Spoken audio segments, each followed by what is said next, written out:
Antes de dar paso a la tercera compañera, sí quería hacer un apunte porque creo que es de recibo, que además de vuestro currículum académico y demás, sí que me gustaría reconocer también vuestras múltiples trayectorias activistas, ¿no? Que yo creo que eso también es muy importante.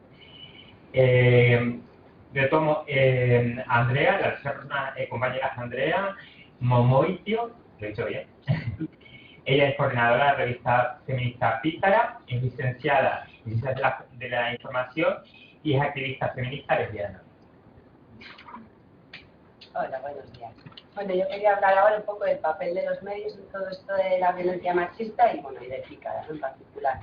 Nosotras surgimos en 2010, en noviembre, porque los medios de comunicación que teníamos en nuestro entorno, que conocíamos mejor, no estaban cubriendo la información o no estaban haciendo periodismo de la manera que nosotras creíamos que debía hacerse, ¿no? Pícara nace de lo que era la red vasca de periodistas con visión de género, en euskera Kazetarion Berdin Sarea, que surge de un encuentro internacional de periodistas que hubo en 2006 en México. Estas periodistas dijeron que, bueno, que había que apostar, ¿no?, y que había que crear una red de periodistas para intentar aportar de nuestra profesión a la transformación social, ¿no?, que a lo que nos explican en primero de la facultad, que es el periodismo, ¿no?, que vamos a cambiar el mundo y todo eso. Pues desde esta red, ¿no?, se dijo, bueno, pues ¿qué podemos hacer? Realmente el periodismo nos da herramientas para aportar a una transformación real, pues vamos a ver qué podemos hacer para tratar el tema de la violencia machista, y no solo de la violencia machista, sino para ver cómo podemos hacer periodismo con perspectiva de género. Entonces, al principio, desde esta red, lo que hacíamos era, sobre todo, escribir a otros medios de comunicación para decirles, oye, fulanitos, que acaban de asesinar a una mujer y tú has dicho que eso es un crimen pasional, eso no puedes decirlo por esto, esto y esto. ¿Qué pasaba? Que nadie nos hacía ni caso. En el mejor de los casos decían, ay, muchas gracias, maja, pero ya está, nunca volvías a saber nada y a la semana siguiente volvías a hacer la misma noticia igual, ¿no? Entonces dijimos, ya estoy muy cansado y muy pesado, así que vamos a montar nuestro propio medio, ¿no?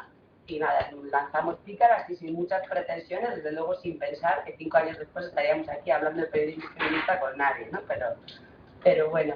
Y ya en la red dijimos, venga, vale, pues dejamos la red un poco de lado y nos lanzamos a hacer el periodismo como nosotros queremos. Al principio decíamos que hacíamos periodismo con perspectiva de género. Yo creo que un poco porque nos daba miedo decir directamente que íbamos a hacer periodismo feminista, porque sabíamos que eso iba a chocar directamente contra el gran mantra del periodismo, que es la objetividad, ¿no? La objetividad y la neutralidad, ¿no? Eso es como te lo repiten hasta taladrarte el cerebro. Y claro, ya directamente empezar a intentar proponer un medio de comunicación diciendo periodismo feminista, o sea, no lo hicimos consciente, esto es la lectura que hacemos ahora, ¿no? De por qué diríamos periodismo con perspectiva de género, pues sería por todo esto. Entonces, también al principio, por ejemplo, decíamos que queríamos dar voz. Entonces entendimos que no, que voz teníamos todas, ¿no? Pero sí que es verdad que en estos 5 años de Pícara hemos aprendido un montón de cosas que hicimos al principio. Y digo, madre mía, yo esto que nos habría dicho a nosotras que había que hacer así, ¿no? Pero bueno. Pasa con Pícara mucho, y yo creo que tiene que ver con que los medios de comunicación, y me imagino que desde otras profesiones pasará lo mismo, no entienden el feminismo o la perspectiva de género de ninguna de las maneras como una herramienta útil. Entonces lo que pasa es que a nosotras todo el rato nos meten en la categoría de prensa especializada. En plan, pues el Marca, la de Capa y Pesca y Pícara, ¿no? Es que no hablamos todo el rato del mismo tema. Tú hablas Pícara y lo mismo hablamos de una astrofísica, que de transexualidad, que de los derechos humanos en Guatemala, que de miles de temas diferentes. No hay caso de pesca, no. Pero no hay un tema que nos especialice. No, el feminismo no es un tema. O sea, es una mirada que puede atravesar cualquier tema y podemos hablar de políticas locales, de urbanismo, de lo que sea desde el feminismo. Eso no hay manera de que otros medios de comunicación lo entiendan. De hecho, cuando nos llaman a nosotros para escribir en otros medios o para colaborar en otros medios, siempre es para que hablemos de machismo, de micromachismo, de no sé qué, que es como, por favor, sois muy pesados. O sea, podemos hablar de cualquier cosa, ¿no? Pero nosotras todo el rato de feminismo, ¿no? Porque lo entienden una y otra vez como tema, ¿no? No como algo que lo atraviese. Nosotras siempre estamos con la pelea de que no, que la única diferencia de Pícara respecto a cualquier otro medio generalista es que en nuestra línea editorial dejamos clarísimo que éramos feministas, ¿no? Y que a partir de ahí íbamos a contar lo que veíamos a nuestro alrededor. ¿Que es una mirada sesgada? Obvio, como todas, exactamente como todas. Lo único diferente es que nosotras la reconocimos, ¿no? Es como, claro, no, es que esto va contra la objetividad. Hay el patriarcado, el machismo, el sexismo que hay en vuestros medios. Eso encaja perfectamente con la objetividad. Eso está bien. Que hablar de la mitad de la población nos hace malas periodistas. Y no hablar, o sea, y no reconocerlas, y no contar sus historias, y no tenerlas en cuenta, esto todo está bien, ¿no? como, madre mía, ¿no? Y esa es como nuestra gran pelea. Diferenciábamos al principio el periodismo con perspectiva de género del periodismo feminista, porque un reportaje con perspectiva de género pues sería simplemente decir, pues en las cárceles del Estado, por ejemplo, hay tantos hombres, tantas mujeres, por estos delitos o por estos otros, ¿no? Pero tampoco queríamos solo eso en Pícara, ¿no? Queríamos dar un paso más allá y decir, ¿por qué las mujeres en las cárceles no están por asesinas, por ejemplo, ¿no? O están en un porcentaje muy pequeño? ¿O por qué apenas se mueren mujeres en accidentes de tráfico? ¿O por qué en las cárceles de mujeres hay más suicidios? No queríamos contestar a por qué pasaban las cosas, no simplemente dar los datos pues hombres y mujeres, que también está bien y ojalá el resto de los medios lo hicieran porque ahí tendríamos información muy útil, que ni siquiera lo hacen, ¿no? Pero un paso más allá, ¿no? Porque vemos un poco que la prensa ha pasado de contestar a por qué pasan las cosas y lo está sustituyendo así exageradamente por un cómo. Entonces te dicen que murió a machetazos, que murió de esta manera, que murió tal, ¿no? Pero nunca te dicen por qué los hombres matan a mujeres, ¿no? Y va siempre el criterio principal en el tema de la violencia suele ser la cercanía, para hacer que tenga más o menos importancia. Si la mujer era de Bilbao, entonces en la prensa local vizcaína va en portada si es española, o vasca en este caso, si es una inmigrante, esa no va en portada, aunque sea, vamos, aunque haya muerto en la puerta de la redacción, ¿no? Pero normalmente el criterio de cercanía sí que es importante para los medios, pero luego si han asesinado a una mujer en Madrid, en la prensa local vasca aparecen sucesos, una nueva víctima de la violencia de género, tal, ¿no? Y no te explican por qué. Ya a mí me hace mucha gracia porque muchas veces aluden al iceberg, famoso, ¿no? No es la punta del iceberg, y dices, ya, alguien alguna vez nos va a decir dónde está el iceberg, nos va a explicar qué hay debajo, no porque esto va a la punta del iceberg, la punta, pues oye, contarnos dónde está el iceberg, cómo es, qué se puede hacer, ¿no? Porque todos los datos dicen, el asesinato es la muestra más evidente, ya, pero es que si no nos contáis nada más, eso lo lees y cae en saco vacío. O sea, si estás diciendo que la gente es la punta del iceberg, pero nunca le explicas de qué, ¿no? Y no hablas de otras violencias que pasan todos los días, es que no se entiende absolutamente nada, ¿no? Y los medios que deberían tener un papel crucial, ¿no? Pero que es de responsabilidad social.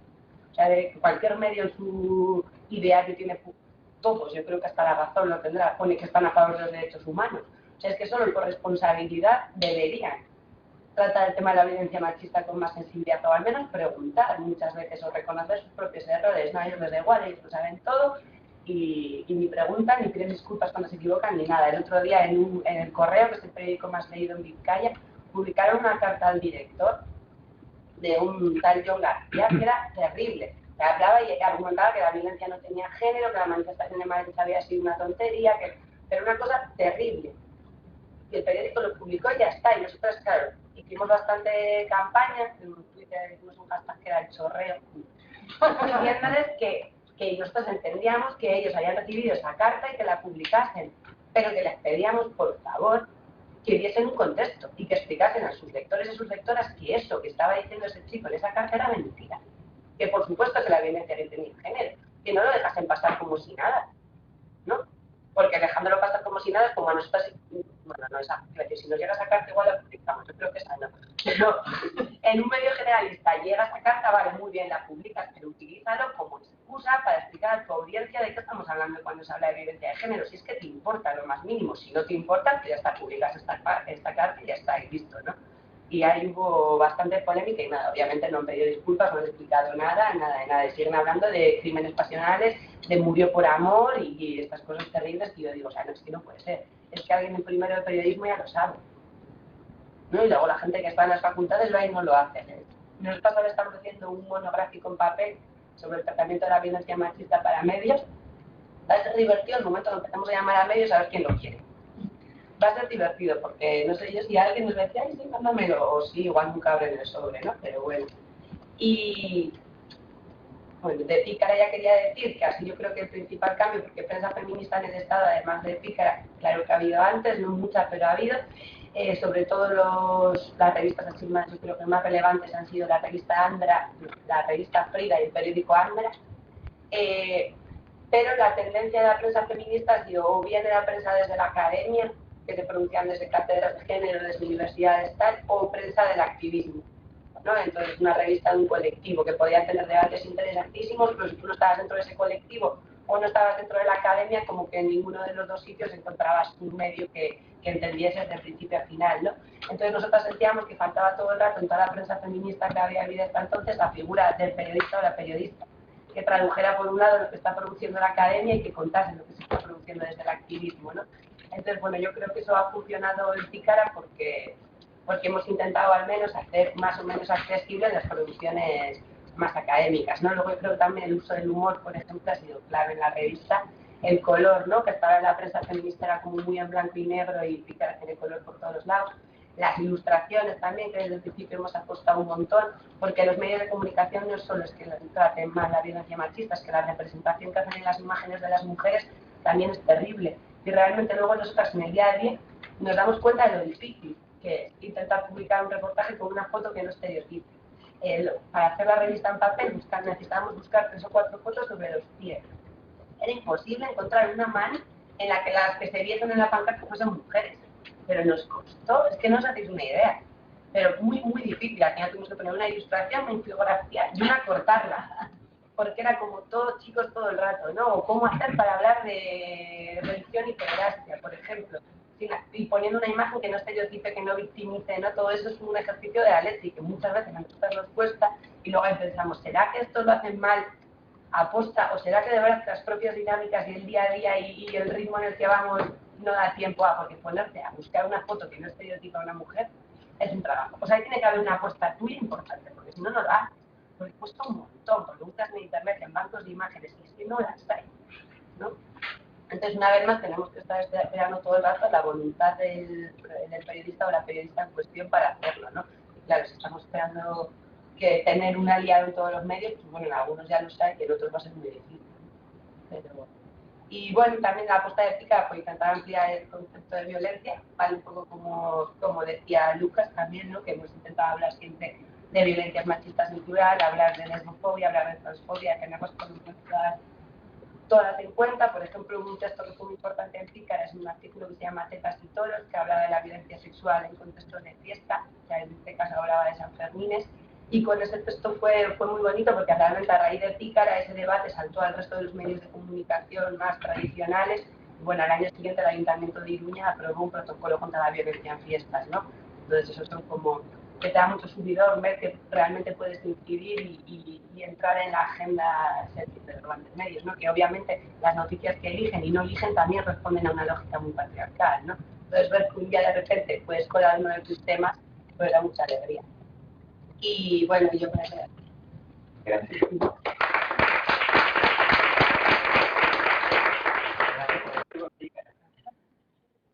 Por último, damos paso a Elena Casado. Ella es doctora en Sociología y licenciada en Filología Hispánica. Es profesora en Sociología en la Universidad Complutense de Madrid y miembro del Grupo de Investigación de Sociología Ordinaria. Cuenta con una amplia batería de textos sobre violencia sexista en las relaciones heterosexuales y también sobre la articulación de esta violencia con la comunicación y las nuevas tecnologías. Su último libro, editado junto a Amparo Lacen, se titula Mediaciones tecnológicas, afectos, cuerpos y subjetividades, editado por la Universidad Complutense de Madrid en 2014. ¿Bien? Pues muchas gracias. Lo bueno de ser la última es que ya, oye, tienes que contarme las cosas. La encantada de estar, no repito, pues es verdad que nos vemos poco y cuando nos vemos en la carrera y luego siempre conocemos que no nos conocen, ¿no? De hecho, digamos, conocemos gente que no nos conocemos, que siempre está bien. Oye, voy a intentar ir como a cosas muy recogiendo cosas y planteando una otra, Porque la violencia tiene género, me parece evidente. La vida tiene género.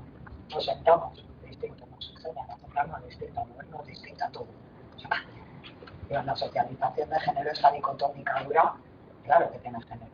Si cogéis las estadísticas, por ejemplo, yo de cuanti no tengo ni idea, de cosas de datos y cuantitativos no es lo mío, pero si cogéis los datos, por ejemplo, combinados el año pasado, da igual, cualquier delito donde intervenga la violencia, da igual cual sea, no solo de género, cualquier delito donde intervenga la violencia, incluido conducción temeraria. El porcentaje de varones perpetradores es el 90% para mujeres. Claro que la violencia tiene género. ¿Estoy diciendo con esto que los hombres son violentos? No.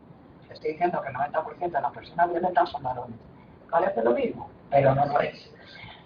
Oye, yo creo que esto hay que ponerlo sobre la mesa, ¿no? Que la violencia como tal, está predominada mayoritariamente por varones, lo que nos debería hacer pensar sobre cuál es nuestra ¿Cuáles son las masculinidades hegemónicas? ¿Qué relación tienen con la violencia? Y hay una cosa que llamo el pecho palomo, ¿no? Que el pecho palomo, esta tendencia hacia la masculinidad hegemónica, que no me toca, ¿no? Pecho palomo. Bueno, pues eso está ahí. Yo creo que hay que apuntar, ¿no? Por otro lado, digo, como primera píldora. Segunda, que mañana me he despertado con el telediario y, ojo, una idea que yo he contado en otros sitios que me parecía que iba desapareciendo, vuelve a aparecer continuamente. Es el acabemos con la lacra de la violencia. No acabemos con la violencia, no. Acabemos con la lacra. Pues lacra es una palabra rara, como para decirla así, como así, y en este contexto parece todo raro. Lacra, en la diccionario que de la academia, es la señal que nos deja una enfermedad del pasado. Es como la secuela, digo, la marquita que te dejo la varicela, la vacuna, eso es una lacra, ¿vale? Claro, referirnos a la violencia de género como lacra, en esta sola palabra estamos condensando muchísimas cosas que nos impiden hacer un buen diagnóstico. Porque si es la secuela que nos deja una enfermedad que tuvimos en el pasado, la enfermedad del pasado es la desigualdad, que nos ha dejado una marquita en forma estereotipada de señor especialmente cazurro, resistente al cambio, y esos son los maltratadores. Y entonces, ostras, en mis amigos no hay de eso, en mi curro no hay de eso, en mi gente no hay de eso. ¿Vale? Nos genera una caricatura. En una idea además del tiempo es progresivo, vamos a mejor. Es una frase que no soporto. Llevamos mucho camino recorrido, pero nos queda mucho por recorrer. A mí me pone enfermo. Porque parece que es que somos lentitas las mujeres, porque no, a mí no me queda camino por recorrer. Lo que me queda es que me dejen de chulear en muchos sentidos, ¿no? No es una cuestión de que yo vaya más lenta o que me tenga que incorporar, que no. No digo, bueno, pues la lacra contribuye a esta idea del pasado, del presente, con lo cual la gente joven tiene más dificultades para identificar la desigualdad, porque esto era el pasado. Si ahora somos iguales, ¿no? Joder, esto lo llevamos viendo un montón de tiempo, ¿no? Como saber para mí es importantísimo el visibilizar las violencias. El que hay una violencia que efectivamente puede ser protagonizada por un señor especialmente resistente al cambio y machista y tal, pero yo no es la que he encontrado mayoritariamente en mis investigaciones. Y cuando digo no mayoritariamente, digo que de eso me habré encontrado un 10% de los casos. Lo que me he encontrado es gente muy normal. Esto cuando salen en el telediario de pues ser un vecino normal siempre saludaba. Tienen razón, no lo estamos queriendo escuchar. Es gente normal, como tú, como yo, como cualquiera, ¿no? Lo que no es normal o no debería serlo es la tremenda desigualdad en términos de género, pero no solo de clase, en fin, la tremenda desigualdad que hace que esas formas de violencia se vuelquen fundamentalmente contra la gente que se percibe vulnerable. Mujeres, menores, personas dependientes, yo qué sé, ¿no? Me parece importantísimo visibilizar esas diferentes violencias. A mí hablando de violencia de género, lo que contaba Begoña es clave, ¿no? Pasamos del peso, cuando éramos jóvenes nosotras, de los eslóganes de la noche y la calle también son nuestras, de frente a las agresiones sexuales, como ocupar el espacio de lo público porque nos pertenece, a un momento donde la violencia de género lo equiparamos a malos tratos. Y hemos dejado de ver, por ejemplo, violencias sexuales. Esta fin de semana ha salido un informe demoledor de los datos de aquí en España. El 20% no recuerdo quién hacía el informe, era demoledor tanto que se me olvidó la vida. Pero el 20% de los casos, de los juicios, de los casos, que no sé si era, no era el Consejo General de Poder Judicial, pero más o menos. El 20% de los casos atendidos tenían que ver con agresiones sexuales, con abusos sexuales. Yo picara, que utilizo un montón en mis clases en enfermería, ¿no? Yo creo que artículos como el que decía, por ejemplo, de yo quería sexo, pero no así. Esos límites difusos, particularmente con gente joven, en una situación en que yo contigo, pero quiero llegar hasta aquí, pero ahora ya no, y entonces ya paso a ser gran concepto, calienta cosas. Que eso es para analizarlo, o sea, el propio concepto es para verlo. ¿Qué quiere decir? Que yo no puedo tontear con que importe una polla, aunque se le caliente. Claro, o sea, literal, yo soy filóloga, yo no puedo tontear, y si tonteo, a full, quiero decir, firma un cheque en blanco. tenemos ahí, yo creo que ahí tenemos muchísimo trabajo por hacer y que es preciso visibilizar estas otras formas de violencia. Es que es una barbaridad, que es que los datos, y fijaos que esto no se me pena, los datos dicen que 1 de cada 4 mujeres, y me parece lo que hemos tenido una iniciación sexual forzada. 1 de cada 4.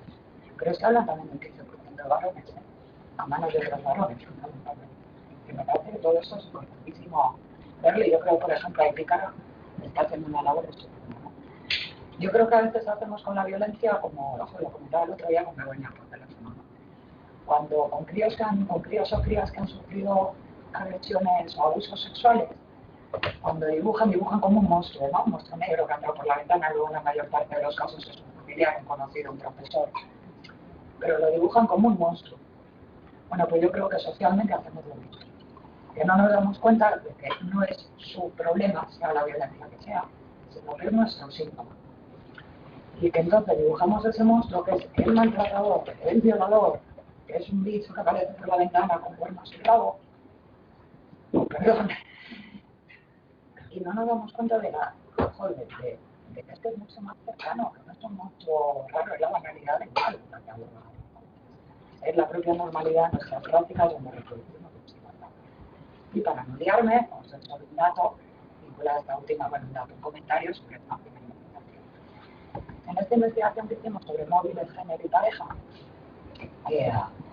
una de las cosas que preguntábamos preguntábamos un montón de cosas, pero una de las locuras que me dio así analizando el material era un montón de entrevistas con gente de 18 a 35, 40 años, o sea, más o menos todos, en Madrid, con un nivel de estudio superior a la media, y inclinados un poquito más progresistas, es decir, cogemos una muestra, decimos, más escolar de lo que se suponía que era lo guay, lo moderno, lo bueno y lo igualitario. Pues todo ese trabajo de campo son miles de páginas. Yo me dediqué a observar cómo aparecía molesto, tanto en verbo, molestar, lo que me molesta que haga el otro o la otra, o como adjetivo, soy molesto o no quiero ser molesto. Y es alucinante, fijaos el perfil que os he dicho, que es gente joven, urbana, tal. Los chicos utilizaban el verbo molestar diciendo a mí me molesta que me llame mucho, a mí me molesta que cuando la llamo no me vea el teléfono, a mí me molesta que, es decir, se colocaban como sujeto que hay cosas que me gustan, no me gustan, me molestan o no me molestan, y las expreso. Es más, uno decía, hay cosas que me molestan y como me molestan no se lo consiento. Toma por saco. Y en las mujeres no aparecía ni un solo uso así. Es más, hay una chica que dice, pues que molestar igual es una palabra un poco fuerte. Hay cosas que no me gustan de lo que hace, pero molestar, ¿cómo que molestar es una palabra un poco fuerte? Es la diferente percepción, hay un palabra de Goffman que es los territorios del yo, ¿no? La percepción de cuál es mi espacio y cómo se transita por él, ¿no? En las chicas, fijaos, lo que aparecía, y este es brutal, o sea, yo entré en shock, por juro. Lo que aparecía continuamente cuando lo utilizaban eran términos de no quiero ser la típica plasma, no le quiero molestar. Es decir, no percibían jamás a la pareja como posibilidad de ser molesto, que no son a ratos a la pareja como molestas a ratos. No percibían que el otro pudiera ser molesto y sí les funcionaba mucho la prevención ante el estereotipo de la tía plasma, que agobia, que llama demasiado. Una de ellas, decir, habla de un momento donde discutieron mucho, donde les generaba cierta tensión el que no le llamaba mucho por teléfono. Entonces le preguntamos, ¿y cómo se resuelve? Pero bueno, pues yo igual le llamo menos, él está más cómodo y yo al mismo tiempo, pues así estoy más servicial. Y ojo, porque no estoy separando nosotros de ellas, al contrario, yo creo que nuestro gran problema de diagnóstico tiene que ver con el dibujo que decíamos que hemos generado tales caricaturas sobre quiénes son los perpetradores de violencia y hay tal silencio de quienes hemos sido víctimas de alguna forma de violencia u otra y que no responden a la caricatura de víctima, que generamos eso, el monstruo, las pobrecitas que sufren y los desgraciados que les hacen sufrir. Y el resto lo vivimos hay parejas donde hay maltrato y hay parejas donde nos tratamos estupendamente. Y en medio no hay nada, digo, es cierto. Para mí hoy es uno de los grandes desafíos, cómo abordar, ¿no? Y antes lo comentaba Lucas también, como hacer que lo que un día nos permitió ver cosas, que no nos deje ir tuertas a hacer buenos diagnósticos, ¿no? Y a reconstruir la importancia de atender a la desigualdad, y denunciar la desigualdad, porque es en ese poti-poti donde se nos están cociendo las diferentes formas de violencia. Una última referencia a una forma de violencia sobre las mujeres, contra las mujeres, que hay cada vez me preocupa más, que es la presencia de prácticas autolíticas entre mujeres jóvenes.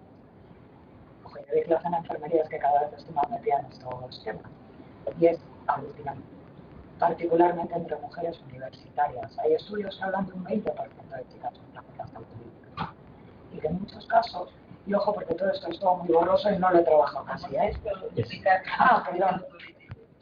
Prácticas autolíticas, por ejemplo, el cortarse, los cortes con cuchillas, incluso podríamos pensar en anorexia y bulimia como cierta dimensión autolítica. Bueno, en algunos casos, fijaos, lo que decimos es, hay que ver a estas niñas qué tontas están que no comen por los anuncios. Pero de verdad que somos, si quieres llamarla idiota, llamárselo en su cara y ya está. Es decir, muchas veces lo que sabes que tiene que ver con la experiencia, con la percepción de haber sido víctima de algún tipo de abuso, no necesariamente sexual, de una situación de abuso. Y yo creo que el género es un abuso, para todo el mundo, la desigualdad es un abuso. Y que, igual si pensáramos estas cuestiones de ley, porque me parece significativo que está sobre todo entre mujeres universitarias, de clase media, un poquito para arriba, y dices, ostras, esta forma de violencia, donde las culpas, lo de no sé qué, se devuelven en otra clave, creo que de alguna manera deberíamos incorporarlas a nuestras preocupaciones, sobre todo con gente joven. Y no sé si me pasa. Ahí que ya.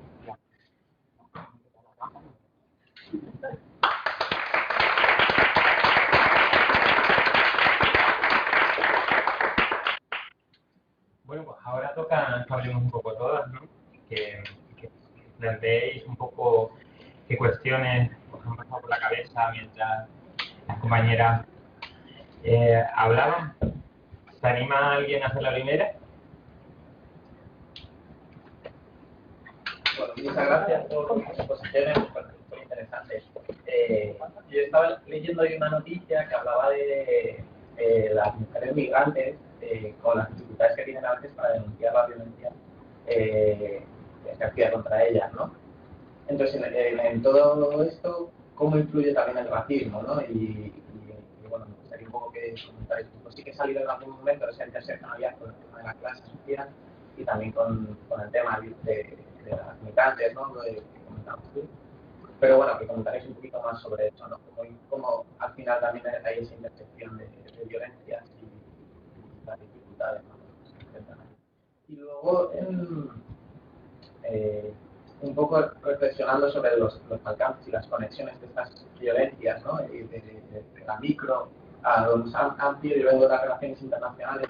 Entonces, hay un artículo que me parece súper interesante para aplicar ahora, ¿no? De Marion Young, que habla de cómo después del 11 de septiembre todas las políticas de seguridad que aplicaron el gobierno de Bush tienen mucho que ver con esa hipermasculinidad, ¿no? Y con esa gestión de la seguridad estatal en torno a esos valores de masculinidad y cómo se feminiza la población, ¿no? Y yo creo que es muy aplicable a lo que está sucediendo estos días también, ¿no? También tiene mucho que ver con esa interseccionalidad del racismo, con la cuestión de la islamofobia. Entonces, bueno, también un poco reflexionar sobre cómo podemos conectar todas esas violencias machistas hasta el nivel de las propias políticas de Estado, ¿no? Y de las políticas internacionales. Y, bueno, que quizá no pasamos un poco de la me gustaría si pudierais comentar un poco.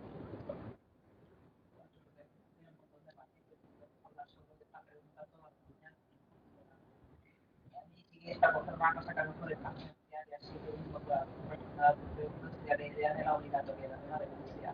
Es decir, hemos inventado un protocolo por el cual la violencia no existe si no existe más responsabilizados con la control de denunciar. Esto no tiene ni pies ni cabeza. O sea, imagínate una persona hiperdañada, psicológicamente, físicamente, económicamente, encima le estás pidiendo más, le estás pidiendo que tenga que ir a por una denuncia cuando además tú sabes que es el momento de la verdad. En el sentido de, ahí es cuando hay una escalada de violencia, ahí es cuando se produce muchas veces ese repunte fuerte que tiene que ver con un ataque que puede llegar a ser mortal por parte de esa persona que está en primera presión. Creo que... Porque eso es un poco... Vale. Digo que yo creo que sería muy difícil, que es muy difícil, ¿no? Que una persona llegue a una mujer en esa situación denuncie. Y le estamos pidiendo un sobreesfuerzo a una persona que está bastante dañada.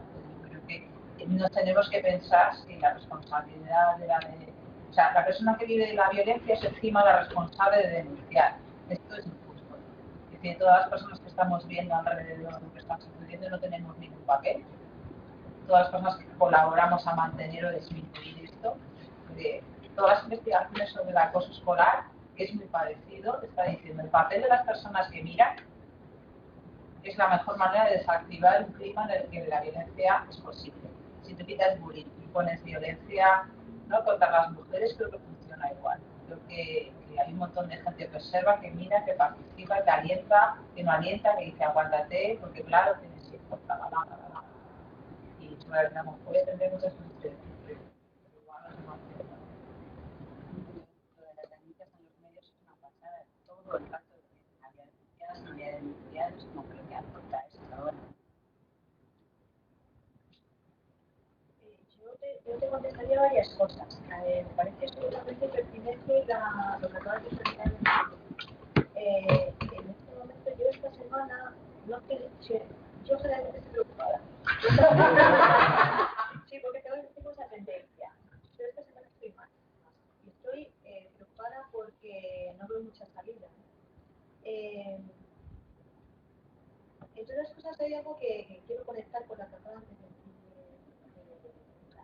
Me parece importante esto que decimos de que la responsabilidad está en la víctima y que ella tiene que denunciar y tal. Y hay algo que decía Gramsci, y a mí me parece que era muy grande, cuando hizo un texto que dijo odio a los indiferentes. Yo estoy ya en ese punto. Odio a los indiferentes. Las cosas no suceden porque una pequeña minoría tome decisiones, sino porque la gran mayoría no hacemos absolutamente nada. Entonces me parece preocupante. Por eso supongo que tiene que ver con la preocupación y por eso me presento a las elecciones. No me presento a las elecciones por no sé qué, votarla.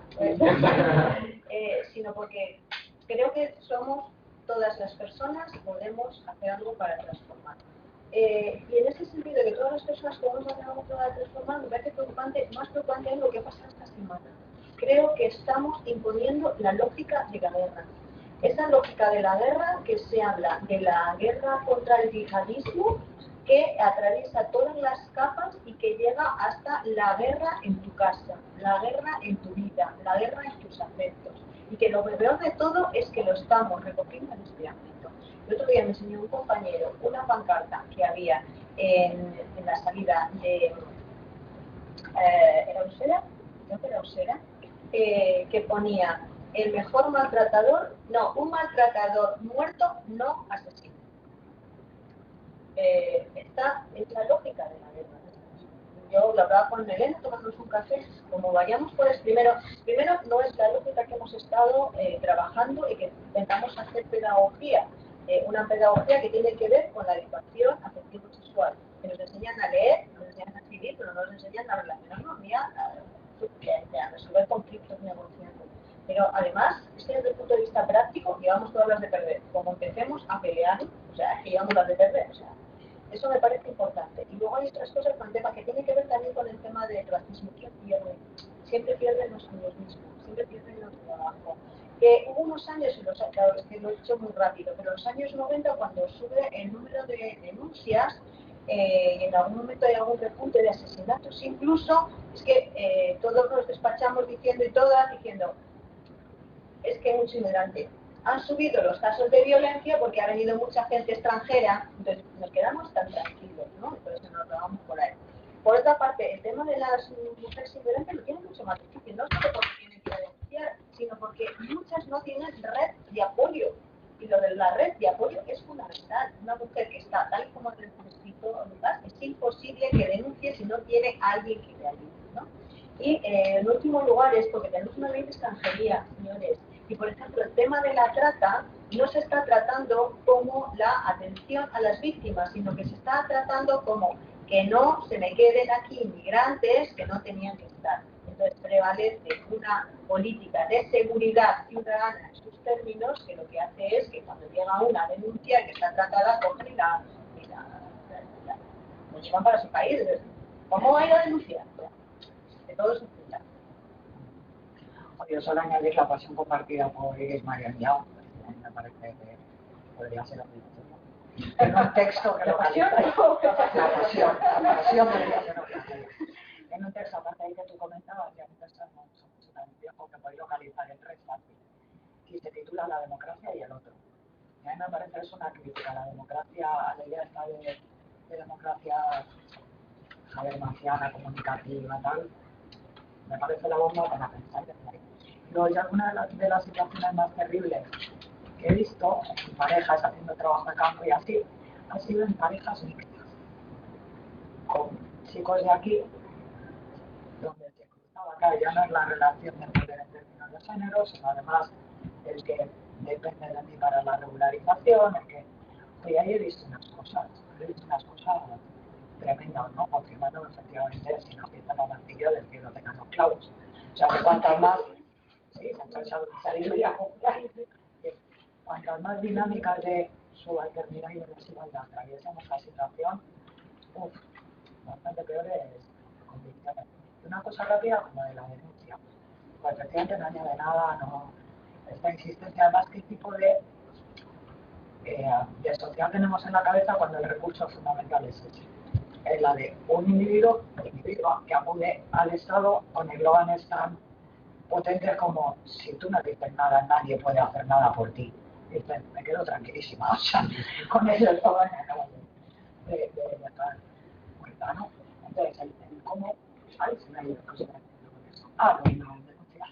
Digo, la propia etiqueta de genera vergüenza, que te identifican como maltratada, al tener que ir a denunciar y decir que soy una maltratada genera vergüenza. A nuestras abuelas o a nuestras madres se las podía generar en una clave y nos la genera en otra. Y cuanto más modernas, progres y estupendas seamos, más vergüenza, porque más nos separamos de la caricatura. Yo creo que eso es importantísimo.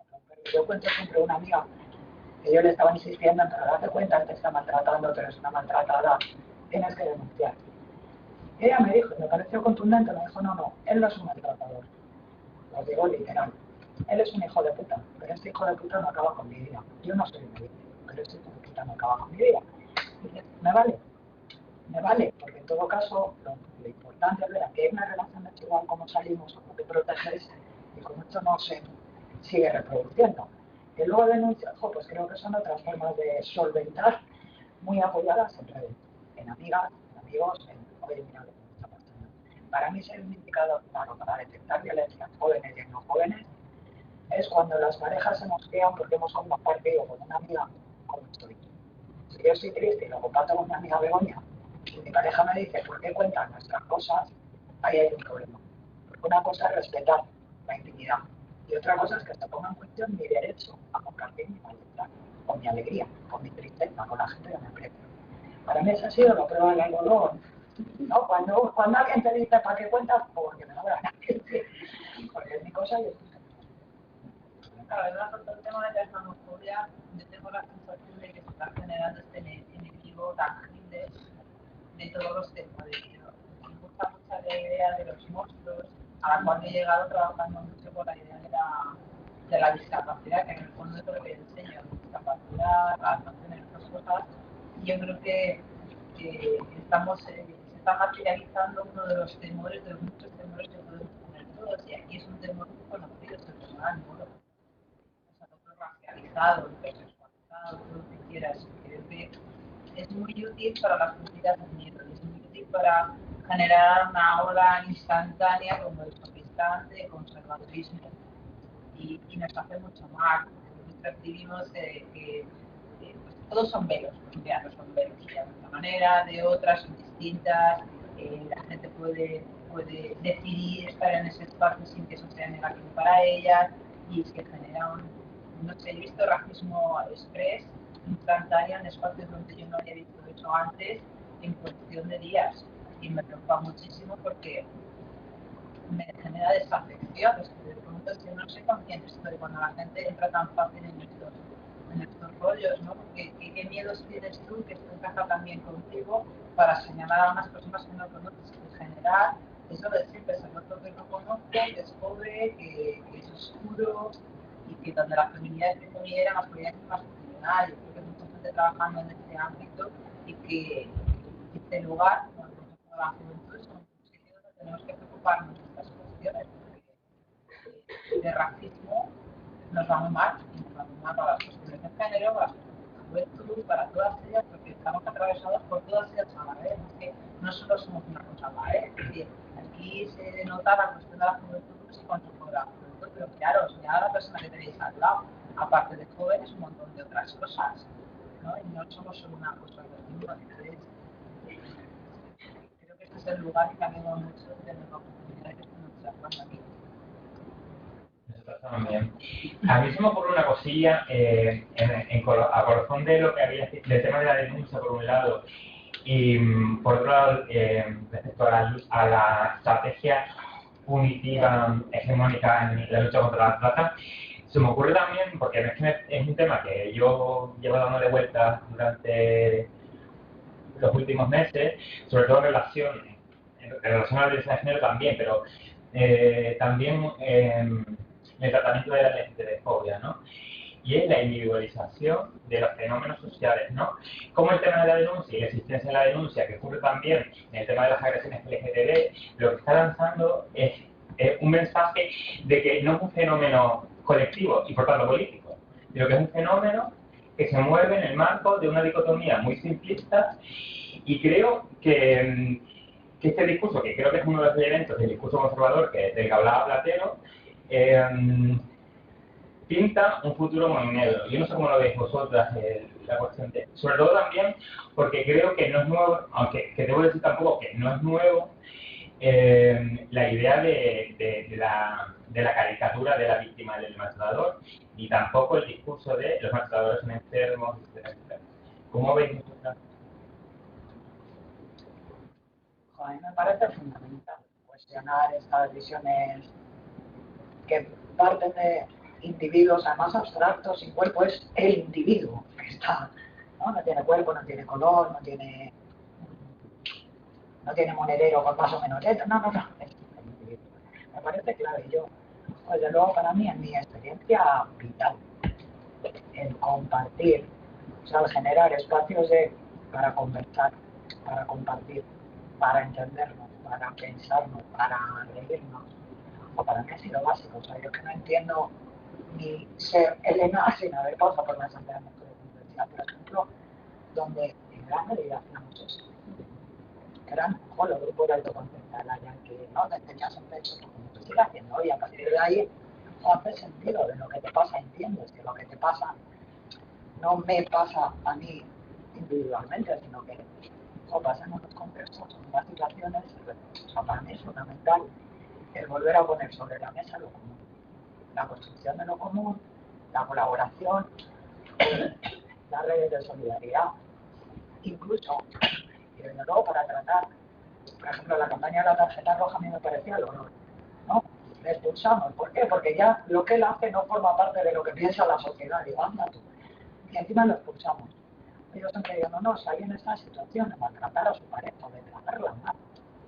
Ojo, yo creo que hay el grupo de amigos que es fundamental. Para decir, chaval, vente a mi casa el fin de semana que vamos a hablar un poquito y vamos a pasear. Ahora bien, como si la forestabilidad soy yo, sin la denuncia. Y eso no es estrategia individual. Por eso es poner redes y partir, o sea, me parece básico.